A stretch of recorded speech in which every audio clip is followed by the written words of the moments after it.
Janela Salvador, bagong member ng BINI. Nako, si Janela Salvador nga ang pang-siyam na BINI. Ayan, dahil nga naman, bagay na bagay kasi sa kanya ang kanyang Asa production number na kung saan ay kinanta niya ang Pantropiko na hit songs ng BINI. BINI talaga, na isa sa mga hit song ng BINI. Talaga naman bagay na bagay kay Janela maging member ng BINI. Talaga naman, no, napa-OMG lahat kay Janela. Dahil sino nga ba naman ang mag-iisip na, hello, nanay na si Janela, may anak na si Janela, pero kitang-kita naman ang kanyang pagiging hot mama at hindi mo maiisip na may anak na siya.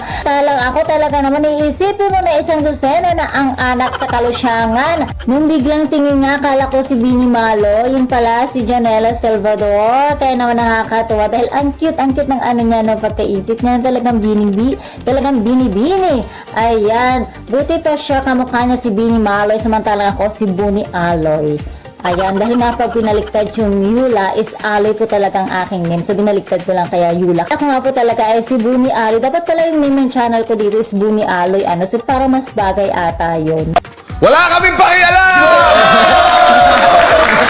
Parang nung nagpasabog ata ng talento, ganda, sulod ay gising na gising itong si Janela Salvador. Samantalang ako, tulog, mantika ako dyan. Parang sisiw lang kay Janela mag-perform ng Pantropiko talaga naman. Samantalang ako, inaral ko po yan.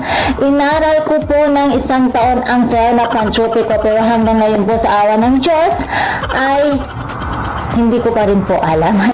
Wala kaming pakialam! Sawang-sawa na po at sukuna ang aking 10 years old na anak na magturo sa akin. Sabi niya, mama, hindi ko na kaya. Please give up. Grabe talaga yung anak ko. Sinukuan ako. Ayun na nga mga chikada. Sobrang ganda, sobrang galing, napaka-talented ni Miss Janela Salvador. Kaya naman hanggang ngayon ay wala pa rin siyang kakupas-kupas, mapa-acting, mapa-dancing, mapa-singing. Grabe, Janela Salvador. Ikaw na! Kaya mga chikadoras, for more showbiz update, please don't forget to like, share, and subscribe my channel. Thank you for watching!